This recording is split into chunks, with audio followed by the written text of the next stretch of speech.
In the stage of perfection called trance or samadhi, one's mind is completely restrained from material mental activities by practice of yoga. Being situated in such a position of complete dhyan, one is never shaken, even in the midst of the greatest difficulty. This indeed is actual freedom from all miseries arising from material karma. One should engage oneself in the practice of yoga with determination and faith. Nothing in this world is valuable. It is explained, right? That which comes easy goes easy. That which comes with difficulty stays. Yoga is one of them. The Guru has the authority to correct you. You have crossed the line, you may not realize it. The Ahankar is even subtler than the mind also. See, empathy truly comes from within your heart when you are a yogi. See, we need to be optimistic, we need to be realistic. That the mind is bound to go here and there and everywhere. But we need to bring it back under the control of the self. That's what Krishna is recommending here. The yogi whose mind is fixed on me verily attains the highest perfection of transcendental happiness. Such a person is beyond the modes of passion, realizes his qualitative identity with the Supreme, and thus is freed from all reactions to past deeds. Established thus, one never departs from the truth.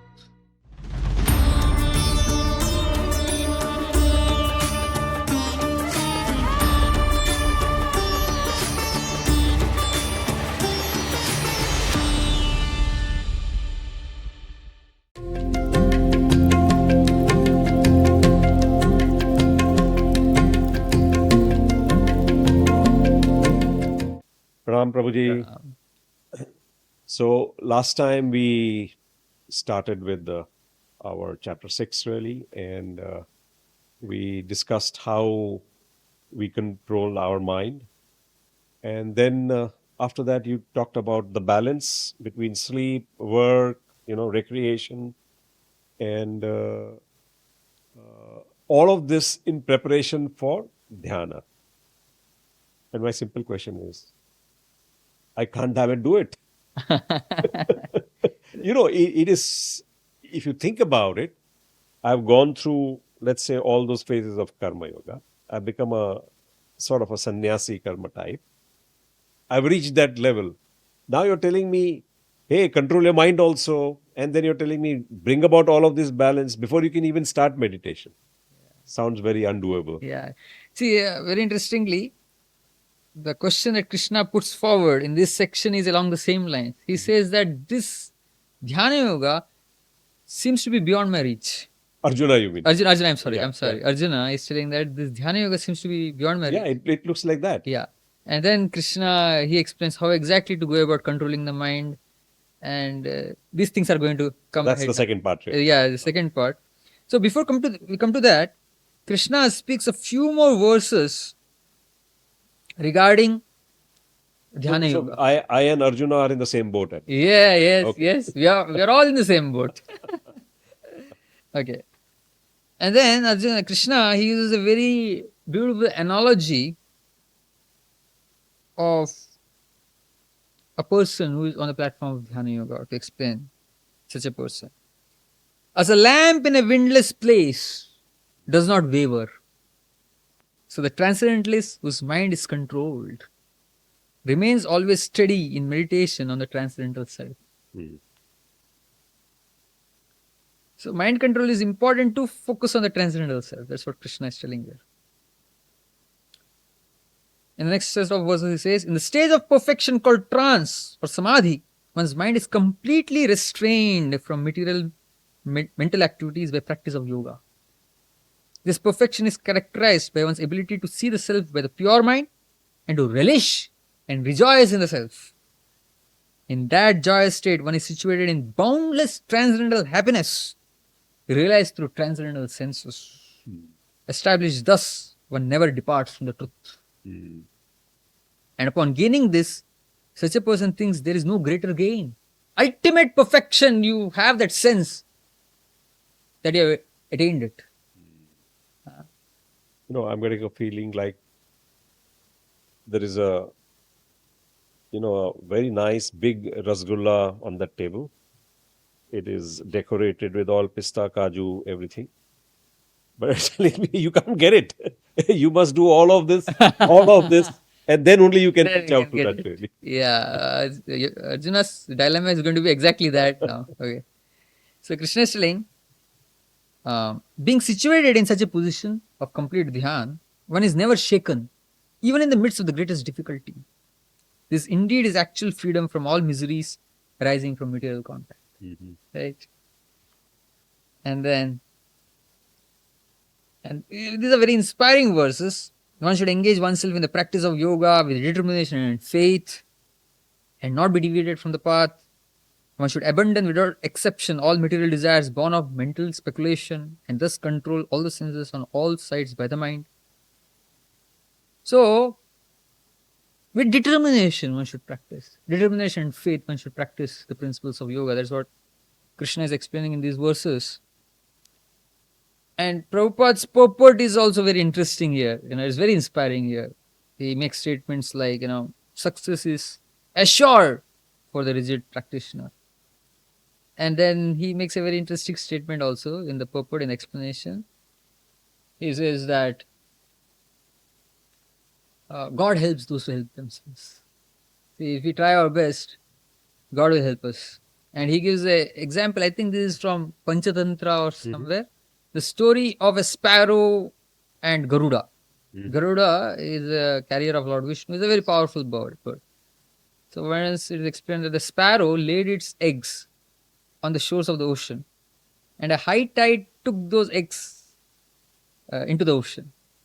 And the sparrow demanded from the ocean, give me my eggs back, or else I will dry you up. So one by one, using its small beak, it started drying up the ocean. And the ocean laughed at the sparrow. Is it possible? But seeing the sparrow's determination, trying to do an impossible task, Garuda came to it. Garuda thought, let me help my sister bird. And Garuda threatened the ocean. If you don't return the sparrow's eggs, I'll dry you up.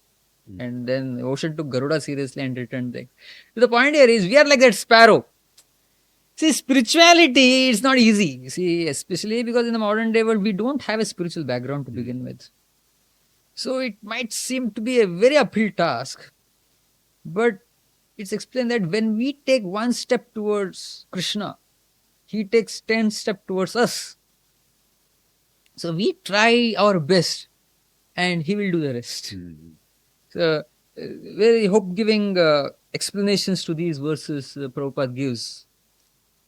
And then he explains, Shanai Shanai Ruparamed Buddhyadrati Grahitaya Atma Sanstam Manakritva Na Kinchidapi Chintayet. Gradually, step by step, one should become situated in trance by means of intelligence, sustained by full conviction. And thus the mind should be fixed on the self alone and should think of nothing else.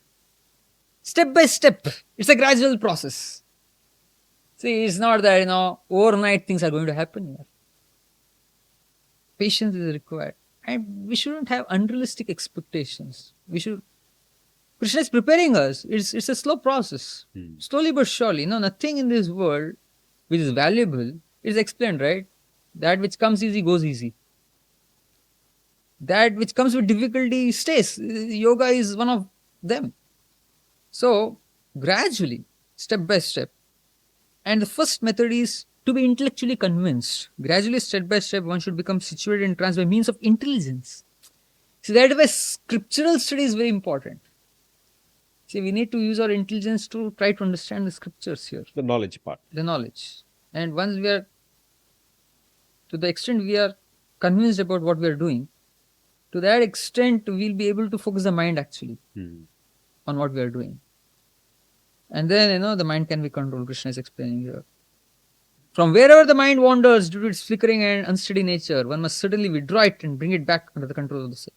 Yato yato nischalati manas chanchalam asthiram. The mind is asthira and chanchal. It will go here and there, flickering. Tato tato niyam nyetad atmani eva vishamne. These are very practical instructions given by Krishna on the path of mind control here. See, the mind tends to wander. As soon as, these principles can be applied even on the path of mantra meditation. So when we are chanting the Maha Mantra, the Hare Krishna Maha Mantra, when we are trying to focus on the sound vibration of it, it's natural for the mind to go here, there, everywhere, and sometimes we don't even realize that the mind has wandered. See, these material elements are very powerful, right? Earth is powerful. And Earth is extremely powerful. Earth is strong, and we see there are landslides. Landslides kill so many people. Earthquakes kill so many people. The power of the earth element and the power of the water element. See, the water element, it's subtler than the earth element. Right? See, we go to yatras. See, Radhanath Swami, he takes his group on yatras to different places on different years. Mm-hmm.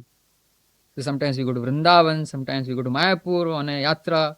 So this time in Vrindavan, we have 10 to 12,000 people coming. All his disciples, they are all coming together for say 6 or 7 days. So sometimes we go to Jagannath Puri also.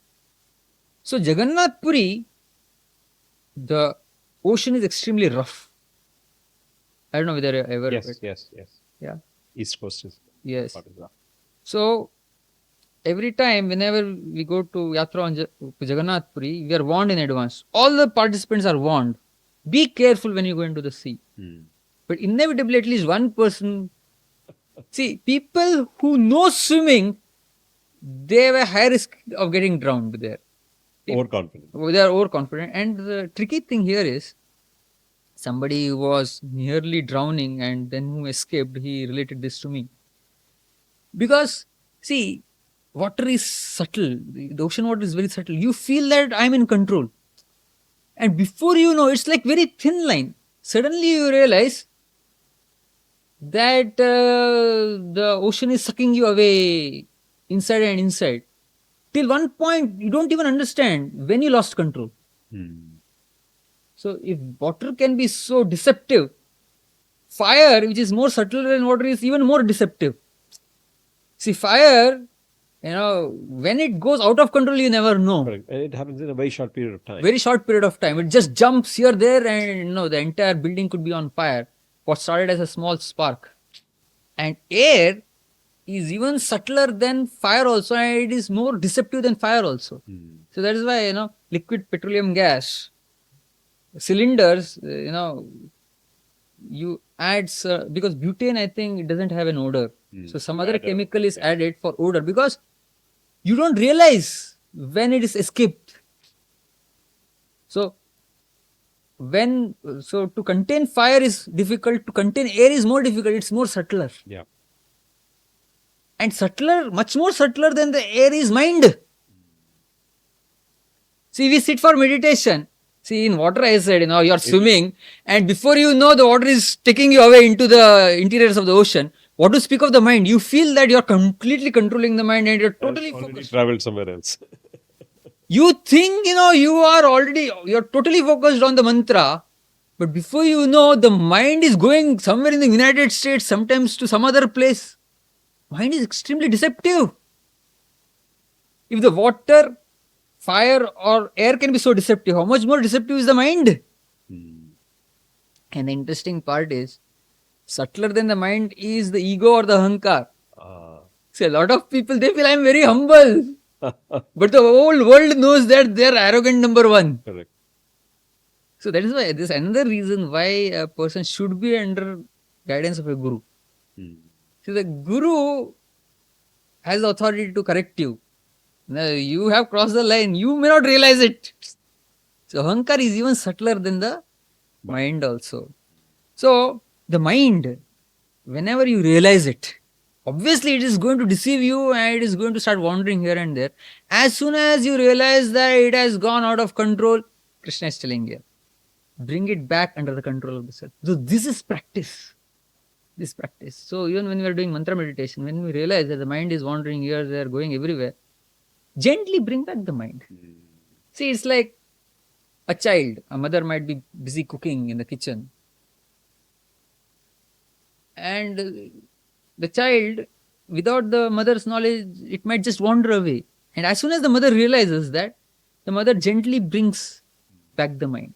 Brings back the child. Why? Because in that earlier one, he says focus on the nose to bring it back. Yeah, see. So you have an object which the mind can focus on. It's a technical detail there. But especially when it comes to mantra meditation, there's an object of meditation for us, which is the mantra, the sound of the mantra. Yes. A physical thing, the sound of the mantra.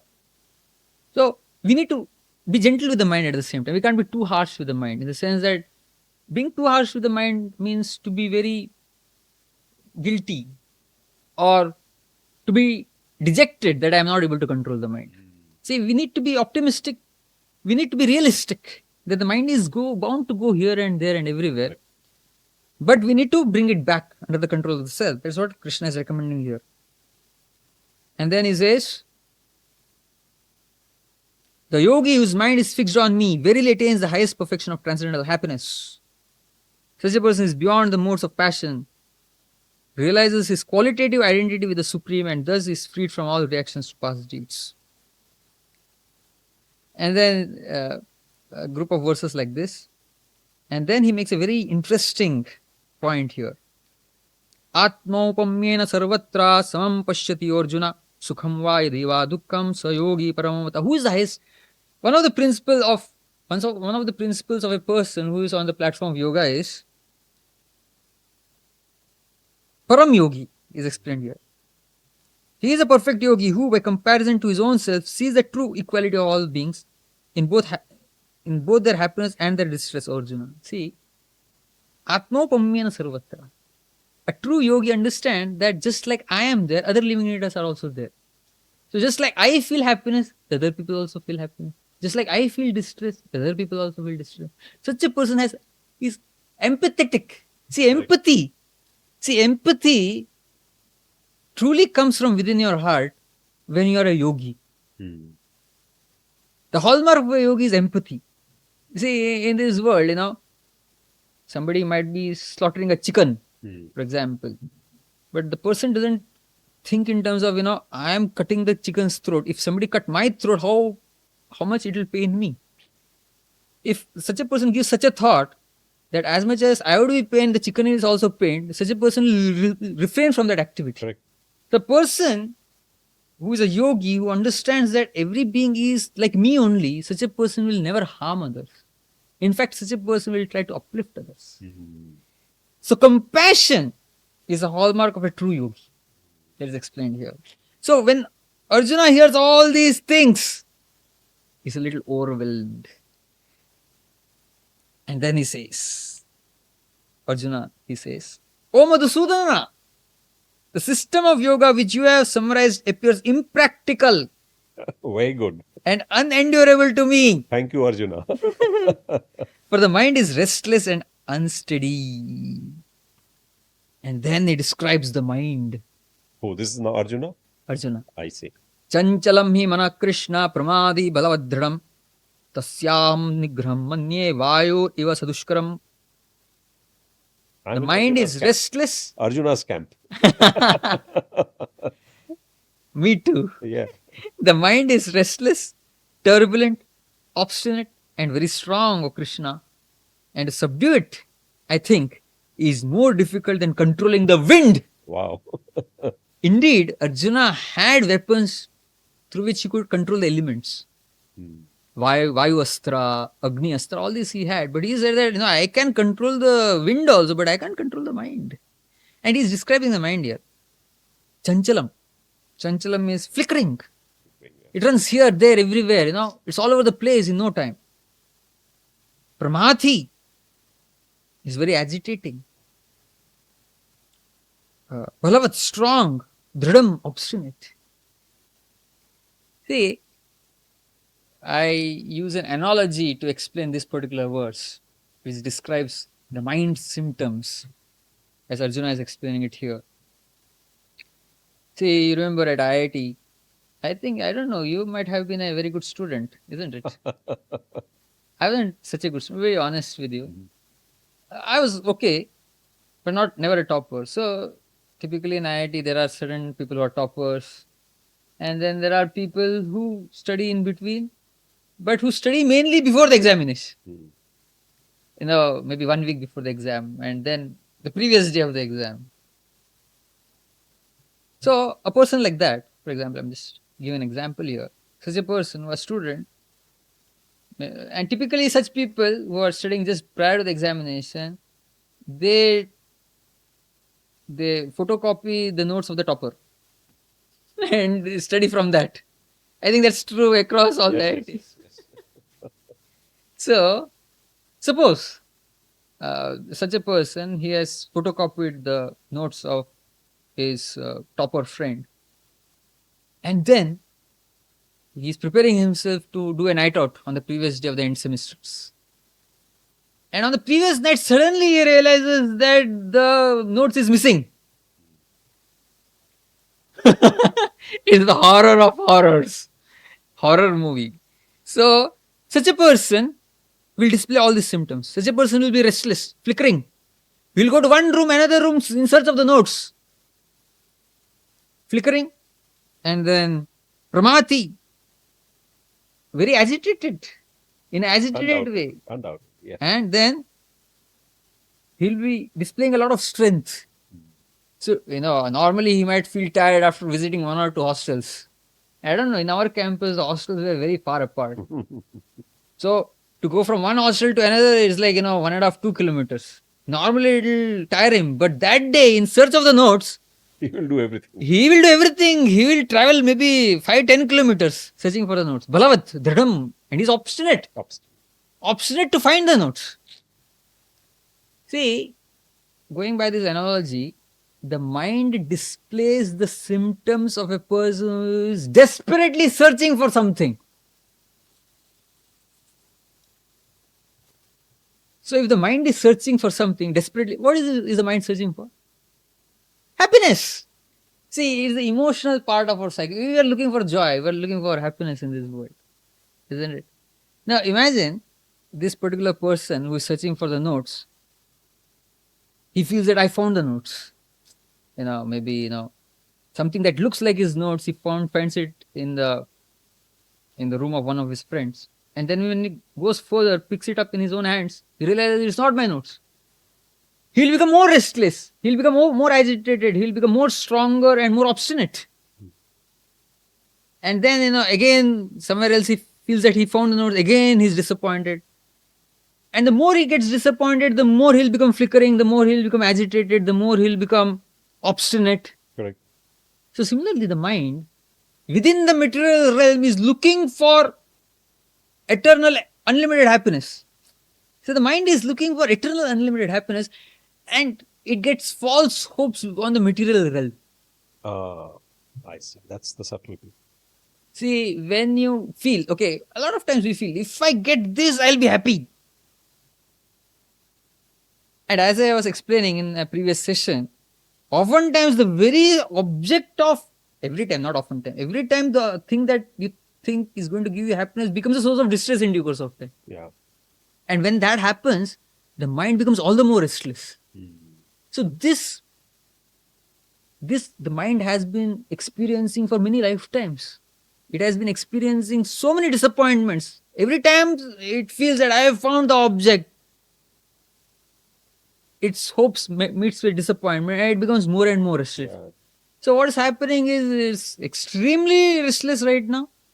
And on top, we tend to lose faith also, in the sense that it becomes unbelievable beyond a certain point.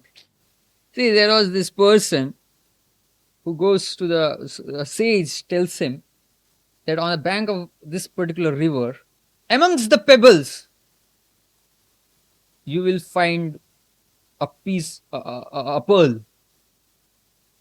So this person goes to the banks of the river, and on the banks of the river, there are so many pebbles, and they all are very shiny. And one amongst them is the pearl. And the sage he knew wouldn't lie to him. Now, how can he find that pearl amongst those pebbles? So he thought of a very nice plan. He thought that he'll check every pebble, throw it into the river if it is not the pearl. So he picks up one pebble, not this, throws it into the river. Not this, not this, not this, not this, not this. Before he knows, he picks up the pearl also and throws it into the river. So, in a similar fashion, see, we remember the second chapter, Krishna speaks. Tani sarvani sanyamya yukta asita matpara. See, the mind will be totally satisfied when the mind is focused on me. Because Krishna, God, is the ultimate object of happiness.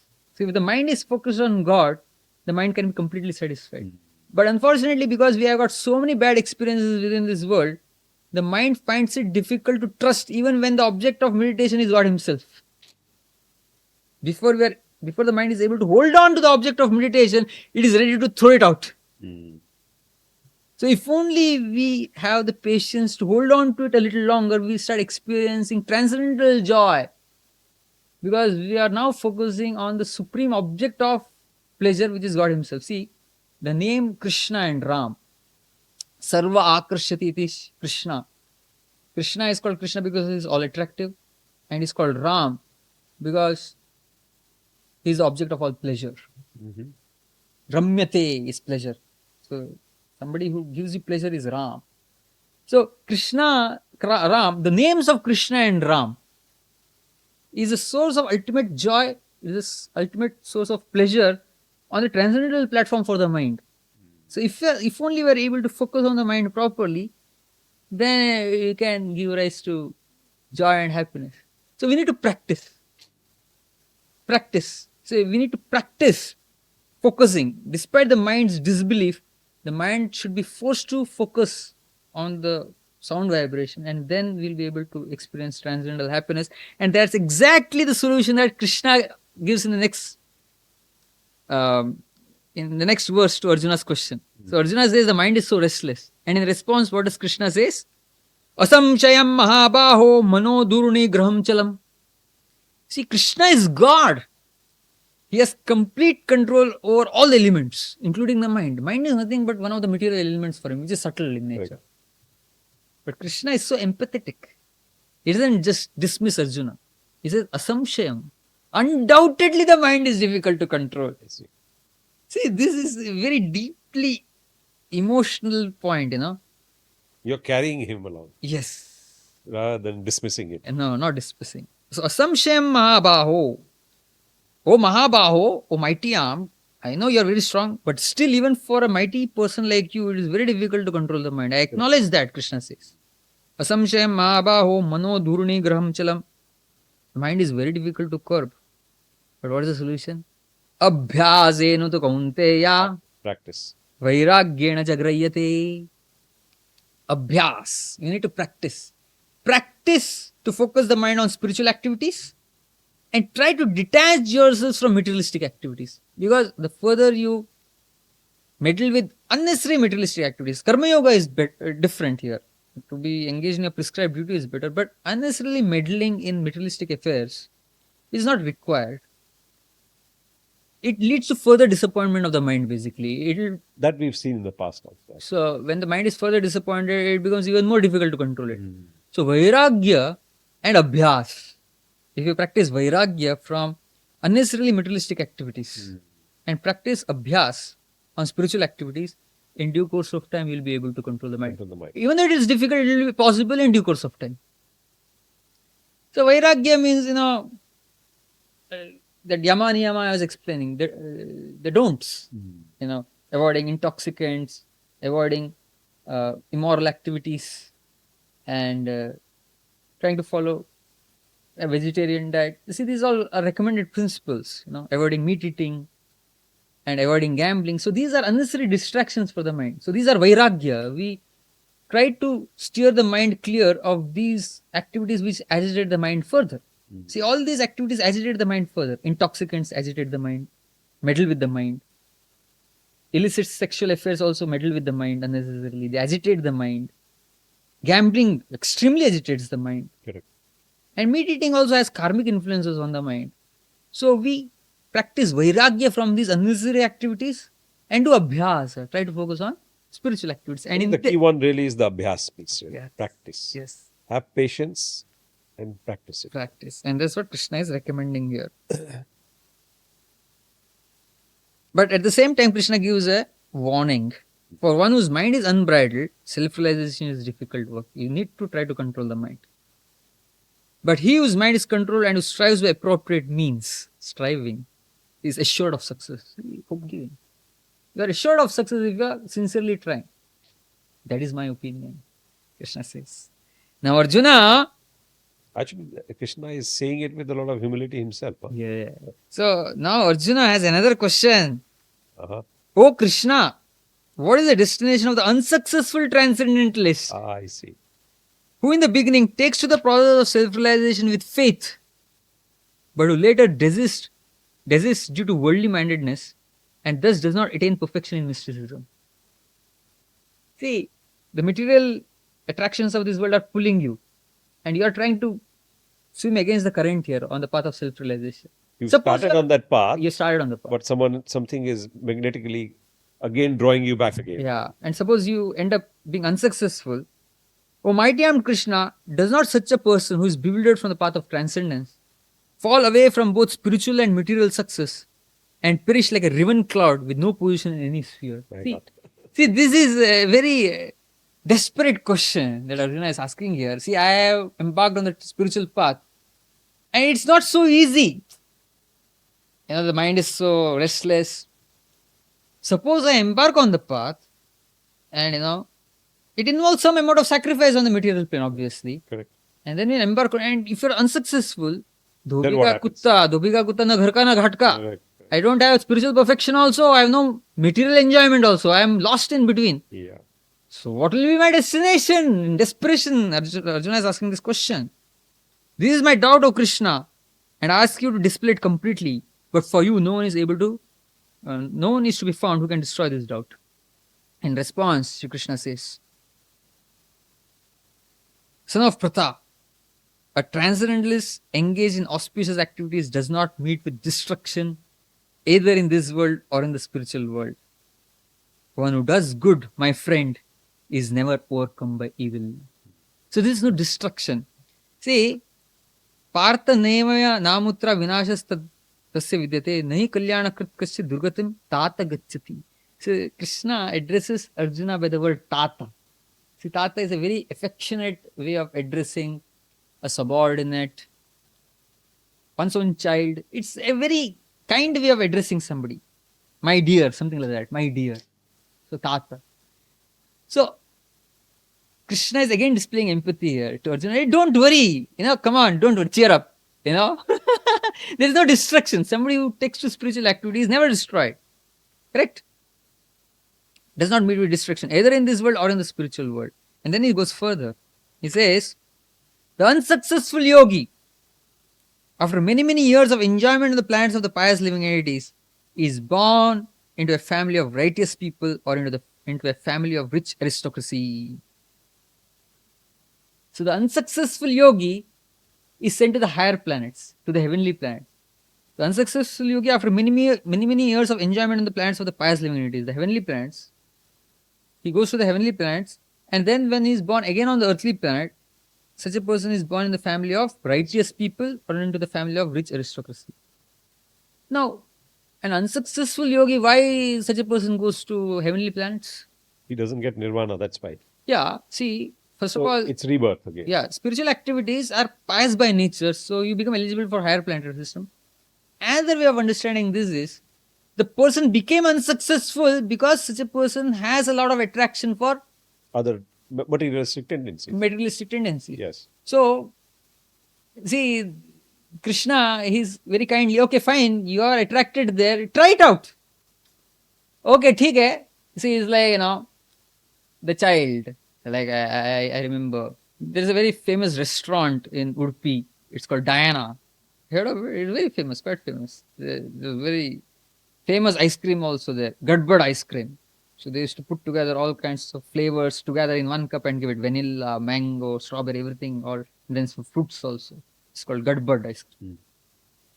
So as a child, I used to go with my parents or I used to go with my sister. So once I had gone with my elder sister there. So I was eating Gadbad ice cream. And then somebody else on the next, I was very small. Another table was eating Chocobar ice cream. You know what is Chocobar? Chocobar is, Yeah. outside Chocolate there is outside chocolate, and vanilla inside. vanilla inside. So I was looking at him again and again. See, Gadbad is much more expensive and it's much better than that also. But somehow I want that. I was attracted there. So my sister said, okay. She got me a Chocobar ice cream. Then I ate it. I know this is not as good as Gadbad. So when I was disappointed after eating Chocobar, then I could focus on my Gadbad better. Otherwise, when I was eating my Gadbad ice cream, my mind was distracted towards the Chocobar. So similarly, yoga is like that Gadbad ice cream. and you are tasting it, but somehow your mind is distracted towards materialistic pleasure, which is like chocobar. And so Krishna says, okay, fine, you eat chocobar and then come back to gadbad. Or easy saying subtly that if you reach that stage, then you get reborn, you don't get nirvana. That's understood. That's understood that you take but there is no question of liberation from material bondage if you not attain perfection. But even if you have to take rebirth, it's not grim. Prospects are bright. Now, even if you fail, you'll end up in heavenly planets only. And then when you come back, you'll take birth in the family of rich aristocracy, or in the family of righteous people. Why? Because such a birth is conducive to continue your path of yoga. See, rich people, if you're born in the family of rich aristocracy, see, the necessities of life is already taken care of. So you can spend more time on your spiritual pursuits. Ideally speaking, it's not that all rich people follow this. They have a tendency to become more materialistic a lot of times. But especially a yogi who is born in an aristocratic family makes use of that opportunity. Everything is taken care of now. I can completely focus on spiritual activities. So Krishna facilitates you on your future journey, even if you have failed this time. And then Krishna says, next verse he says, or if unsuccessful after a long practice of yoga, such a person takes birth in the family of transcendentalists who are surely great in wisdom. Certainly such a birth is rare in this world. So if you have fallen away from the path after little practice, then you are born into the family of rich aristocracy, etc., etc. But if after a lot of advancement you are unsuccessful, then you are given an opportunity to take birth in the family where there is a lot of transcendental activities already going. Already doing it. So then from your very birth you have an opportunity to be progressive in your spiritual activities from your very birth. That's what these are the two things. Maybe you are also one of these, I feel. I think you are born in the family of righteous people and aristocracy also, isn't it? Not aristocracy. Yeah. No, I think I was looking at it slightly differently, the way Krishna is behaving. You see, as a leader, you take a lot of strategic decisions. When you take those decisions, it is not easy for people who you lead to accept those decisions because some of them mean changes. No one likes changes. A lot of them mean a lot more rigor. People don't like rigor like this really. So they're always, in a stage of disbelieving. Oh, this will not work. This will not work. At those times, the confidence which a leader displays is very important. Very important. So that's the way Krishna is saying. Yes. Don't worry. Yes. If you do some amount of it, you will get this. If you do some more amount of it, you'll get this. Yes. This is what. That's a very powerful leadership lesson actually. Very, very related. Yeah. Yes. That's a wonderful point. And then Krishna goes further. On taking such a birth, after the yogi takes rebirth, he or she revives the divine consciousness of the previous life and again tries to make further progress in order to achieve complete success. Takes off from where he or she left off from the previous life. Okay. By virtue of the divine consciousness of his or her previous life, such a person automatically becomes attracted to the yogic principles, even without seeking them. See, I come across such people all the time. Certain people, they just automatically they're drawn to the principles of yoga. You are also like that to a great extent. Such an inquisitive transcendentalist stands always above the ritualistic principles of the scriptures because such a person has already made substantial advancement in a previous life, is carrying forward from a previous life. So, he's automatically attracted towards the yogic principle. That's what is. I think ultimately what he's saying is start that path. Yeah. Even if you travel that path to some extent, what is there after that is still very attractive. Yes. Don't worry about it. Yes. See, even Steve Jobs, this is explained in his biography, that towards the end he said that is it that at death everything ends, everything stops? It should be more like, things pause at the time of death and then they recontinue in the next life. And then he said that maybe that's why I don't have stop buttons in my devices. There's only pause button in my devices. So this is true not in terms of material things, but it's definitely true in terms of spiritual perfection. Yeah. We're just pressing the pause button at the time of death and we resume in the next birth. And that's what Krishna is reassuring here in the Bhagavad Gita here. And then Krishna, he glorifies the path of yoga. A yogi is greater than an ascetic, greater than an empiricist, and greater than a fruity worker. Therefore, Arjuna, in all circumstances, be a yogi. And then there's a last verse which explains who is the greatest yogi. And this, this is the last verse of the 6th chapter.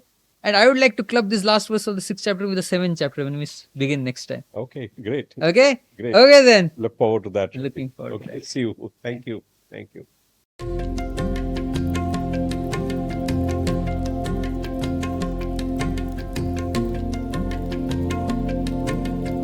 In episode 17, we find ourselves in the same dilemma as Arjun, that is, whether Dhyaan Yoga is beyond our reach.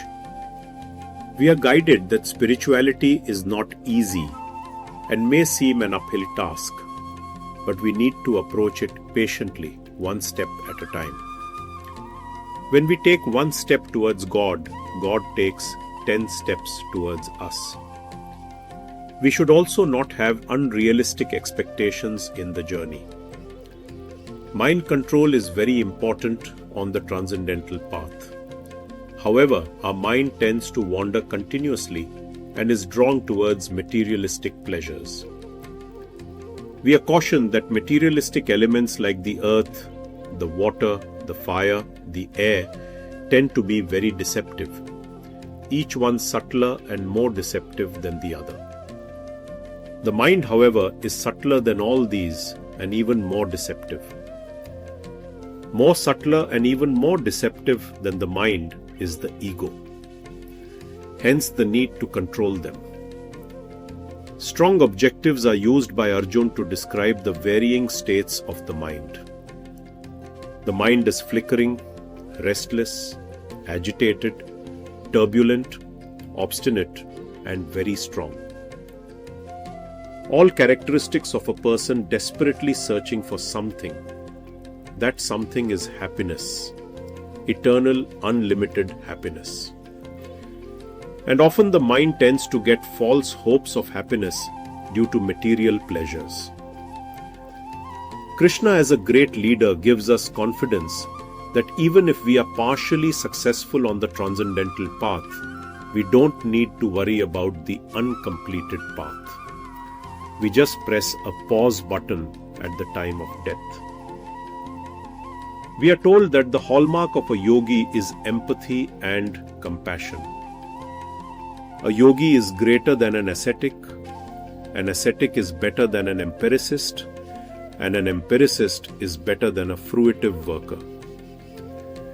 And finally, the last verse of chapter 6 explains who is the greatest yogi. This is something which we will touch upon in the next episode.